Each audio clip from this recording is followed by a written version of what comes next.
இன்றைக்கி நம்ம கோபி தம் பிரியாணி எப்படி பண்ணலான்னு பார்க்கலாம். இதுக்கு தேவையான பொருட்கள் என்னென்னு பார்க்கலாமா? இதுக்கு தேவையான பொருட்கள்னு பார்த்தீங்கன்னா, பச்சை பட்டாணி அரை கப், பெரிய வெங்காயம் 2, கருவேப்பிலை ஒரு கொத்து, கொத்தமல்லி இருந்தால் அது ஒரு கொத்து, பச்சை மிளகாய் 5, முந்திரி 8 to 10. ஆப்ஷன்னா வேணால் யூஸ் பண்ணிக்கோங்க, இல்லைனா விட்டுருங்க.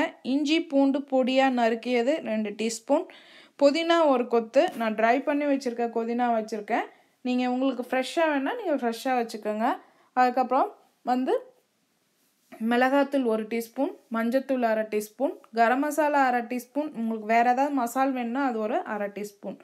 அதோடு நான் காலிஃப்ளவர் ஃப்ரை பண்ணி மிச்சமானது ஒரு கப் வச்சுருக்கேன். இதோட நான் 2 கப் பாஸ்மதி ரைஸ் வச்சுருக்கேன். அதுக்கு தேவையான மசால் பிரிஞ்சி இலை, ஏலக்காய் 2, பட்டை 1, கிராம்பு, சோம்புலாம் ஒரு அரை டீஸ்பூன். இப்போ ஒரு குக்கரில் சுடு தண்ணி நல்லா கொதிச்சோடனே அதில் வச்சுருக்க பிரிஞ்சி இலை, பட்டை, கிராம்பு, ஏலக்காய் இதெல்லாம் போட்டிருக்கேன். அதில் எண்ணெய், உப்பு போட்டு நல்லா தண்ணி கொதி வந்தோடனே அதில் ரைஸ் போட்டிருக்கேன். இப்போ நான் ரைஸ் நல்லா போட்டோடனே இது நல்லா ஒரு 50 to 80% வெந்தோடனே இதை நான் வடிகட்டி தனியாக வச்சுக்கிறேன்.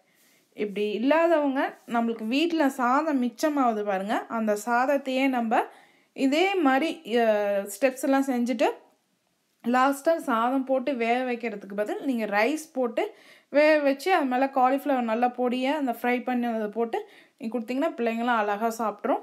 இப்போ பாருங்கள், நான் வடிகட்டி வச்சுருக்கேன்.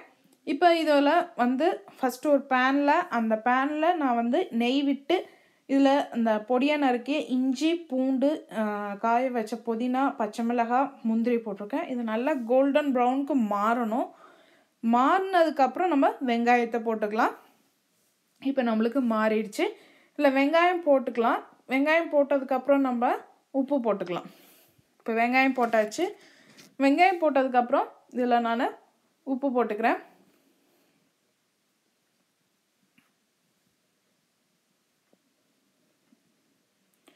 உப்பு போட்டிருக்கேன். உப்பு போட்டு நல்லா ஃப்ரை ஆகணும். இது நல்லா ஃப்ரை ஆனதுக்கப்புறம் இதில் நான் வச்சுருக்க பச்சை பட்டாணி போட்டுக்கிறேன். பச்சை பட்டாணி போட்டு பச்சை பட்டாணியே நல்லா வதங்கணும். உங்களுக்கு நீங்கள் ஃப்ரெஷ்ஷாக இருக்கீங்கன்னா இன்னும் கொஞ்சம் முன்னாடியே போட்டுக்கோங்க. இப்போ பச்சை பட்டாணி ஃப்ரோசன்லேருந்து போட்டுக்கனால ஓகே தான். இப்போ இதை நல்லா வதங்கணும். வதங்கினதுக்கப்புறம் நம்ம வச்சுருக்க மிளகாத்தூள், மஞ்சத்தூள், கரம் மசாலா, வேறு ஏதாவது மசால் தூள் வேணுன்னா நீங்கள் அந்த மசால் தூள் போட்டுக்கலாம். நான் அதுவும் வச்சுருக்கேன், ஒரு அரை டீஸ்பூன் போட்டிருக்கேன். இந்த மசால் தூளோட நான் தக்காளி போட்டிருக்கேன்.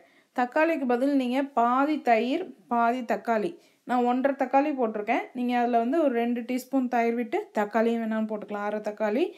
இந்த மாதிரி நீங்கள் பாதி ஈக்குவலாக போட்டுக்கலாம். நான் தக்காளியும் 1.5 தக்காளி போட்டிருக்கேன். இப்போ இதை நல்லா வதங்கணும். வதங்கினதுக்கப்புறம் இதில் நான் சாதம் நம்ம வடிகட்டி வச்சுருக்கோம் பாருங்கள், இந்த சாதத்தை போட்டு ஒரு அரை மணி நேரம் மீடியம் ஃப்ளேமில் வைங்க. ரொம்ப ஸ்லோவில் வைங்க. ஏன்னா இதில் நம்ம தண்ணிலாம் ஊற்றலை, அதனால் அது சீக்கிரமாக அடி பிடிச்சிரும். அதனால் ரொம்ப ஸ்லோவில் வச்சு ஒரு 5 minutes 5 to 10 minutes குக் பண்ணிங்கன்னா உங்களுக்கு ரைஸ் நல்லா வெந்துடும். இப்போ நான் அந்த மாதிரி தம் போடுற மாதிரி பாருங்கள், அலுமினியம் ஃபாயில் போட்டு வச்சுருக்கேன். இப்போ அது மேலே கலர் ஊற்றிருக்கேன். இது வீடியோக்கோசரம் நான் கலர் ஊற்றிருக்கேன். நீங்கள் வேணுன்னா யூஸ் பண்ணிக்கோங்க, இல்லைனா விட்டுருங்க. இப்போ பாருங்கள், சாதம் நல்லா வெந்து வந்துருச்சு. அது ஃபுல்லாக நான் கிண்டி அதை நல்லா மூடி இது மேலே நான் காலிஃப்ளவர் போட்டுக்கிறேன். காலிஃப்ளவர் போட்டு ஒரு 5 minutes நல்லா உங்களுக்கு ரைஸோடு நல்லா மிக்ஸ் ஆகிற மாதிரி போட்டுக்கோங்க. அப்போ தான் உங்களுக்கு அந்த கோபி தம் பிரியாணின்னா அப்போ தான் இது உங்களுக்கு அந்த வாசனை அந்த மாதிரி கரெக்டாக வரும். இப்போ பாருங்கள், அது மேலே நான் காலிஃப்ளவர் போட்டிருக்கேன். இதை மூடி ஒரு 5 minutes வச்சுட்டு அதுக்கப்புறம் இப்போ நம்மளுக்கு கோபி தம் பிரியாணி ரெடி ஆகிடுச்சு. இது வறுவல், கிரேவி, தயிர் பச்சடியோடு சாப்பிட்டிங்கன்னா ரொம்ப நல்லாயிருக்கும். செஞ்சு பார்த்துட்டு உங்கள் கமெண்ட்ஸை போடுங்க. எங்கள் சேனலை சப்ஸ்கிரைப் பண்ணுங்கள். உங்களுக்கு பிடிச்சிருந்தா உங்கள் ஃப்ரெண்ட்ஸ்க்கு ஷேர் பண்ணுங்கள்.